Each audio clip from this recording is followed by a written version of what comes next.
આજે આપણે આ જેનેરિક અને બ્રાન્ડેડ દવાઓ વચ્ચેના ભાવના મોટા તફાવત પાછળનું આખું ગણિત સમજીશું. ચાલો આ ભેદ ખોલીએ. ચાલો એક સીધું ઉદાહરણ જોઈએ. સ્ક્રીન પર જુઓ. ડાયાબિટીસની એક દવા છે ગ્લિમીબ્રાઇટ 2 mg. જો તમે જેનરિક લો તો એ માત્ર 5 રૂપિયામાં મળે છે. પણ એ જ દવા જ્યારે એમરેલ જેવા બ્રાન્ડ નામથી ખરીદો તો 50 રૂપિયા ચૂકવવા પડે છે. એટલે કે સીધો 10 ગણો ભાવનો તફાવત. અને સૌથી મોટી વાત તો એ છે કે બંને ગોળીઓમાં જે મુખ્ય કેમિકલ છે એ બિલકુલ એક જ છે. તો બ્રાન્ડેડ દવાઓ આટલી મોંઘી કેમ હોય છે? ચાલો આની પાછળની આખી સિસ્ટમને સમજીએ. કારણ કે આ માત્ર દવાની કિંમતની વાત નથી. આ એક એવી વ્યવસ્થા છે જે આપણા સ્વાસ્થ્ય અને ખિસ્સા બંને પર સીધી અસર કરે છે. તો વાત એમ છે કે બ્રાન્ડેડ દવાઓની કિંમતમાં બીજા ઘણા ખર્ચા જોડાયેલા હોય છે. જેમ કે એનું ભારે માર્કેટિંગ, ટીવી અને પેપરમાં જાહેરાતો, મેડિકલ રિપ્રેઝેન્ટેટિવ્સનો ખર્ચ અને એનું આકર્ષક પેકેજિંગ. આ બધું જ દવાની કિંમત વધારે છે. જ્યારે જેનરિક દવાઓમાં આ બધા ખર્ચા નથી હોતા એટલે એ સસ્તી હોય છે. અને વાત અહીં અટકતી નથી.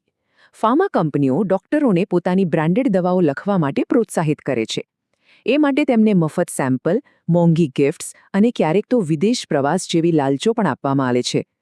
આના કારણે ઘણીવાર સસ્તો વિકલ્પ હોવા છતાં ડોક્ટરો મોંઘી દવાઓ લખી આપે છે. અને આ બધી રણનીતિનું પરિણામ શું આવે છે એ આ આંકડામાં સ્પષ્ટ દેખાય છે. ભારતના દવા બજારનો લગભગ 70% હિસ્સો આ મોંઘી બ્રાન્ડેડ દવાઓના કબજામાં છે. આનો સીધો મતલબ એ છે કે મોટાભાગના ભારતીયો તેમની દવાઓ માટે જરૂરિયાત કરતાં ઘણા વધારે પૈસા ચૂકવી રહ્યા છે. સરકારે આ સમસ્યાને પહોંચી વળવા માટે કેટલાક પગલાં તો લીધા છે, પણ એમાં કેટલીક છટકબારીઓ પણ છે. ચાલો એના પર એક નજર કરીએ.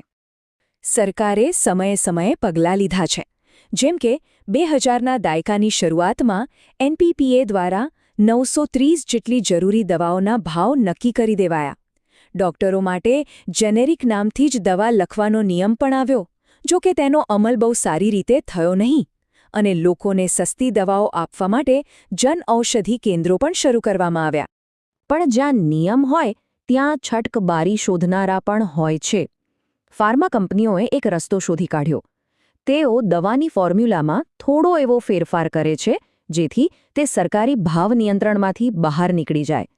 આના જવાબમાં સરકારે પોતે જ જન ઔષધિ કેન્દ્રો દ્વારા 90% સુધી સસ્તી જેનેરિક દવાઓનું વેચાણ શરૂ કર્યું. અહીં સૌથી મહત્વની વાત સમજવાની છે સક્રિય ઘટક, એટલે કે એક્ટિવ ઇન્ગ્રીડિયન્ટ. આ એ મુખ્ય કેમિકલ છે જે બીમારી પર અસર કરે છે. અને તે જેનેરિક અને બ્રાન્ડેડ બંને દવાઓમાં એક સરખું જ હોય છે. મોટાભાગના કિસ્સાઓમાં બંને દવાઓ એક સરખા જ કડક ગુણવત્તા અને સલામતીના માપદંડોમાંથી પસાર થાય છે અને તેમની અસર પણ સમાન હોય છે. જો કે એ વાત પણ સાચી છે કે ક્યારેક બહુ જ ઓછા કિસ્સાઓમાં એવું બની શકે કે કોઈ જેનેરિક દવાનું ટેસ્ટિંગ એટલું સખત ન થયું હોય અને એની અસર બ્રાન્ડેડ જેટલી ન હોય. પણ આવું બહુ ઓછું બને છે.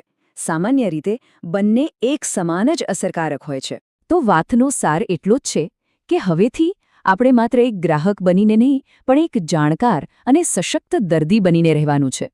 યાદ રાખો, સાચી માહિતી અને જાગૃતિ જ તમારા સ્વાસ્થ્ય અને તમારા પૈસા બંનેની રક્ષા કરી શકે છે.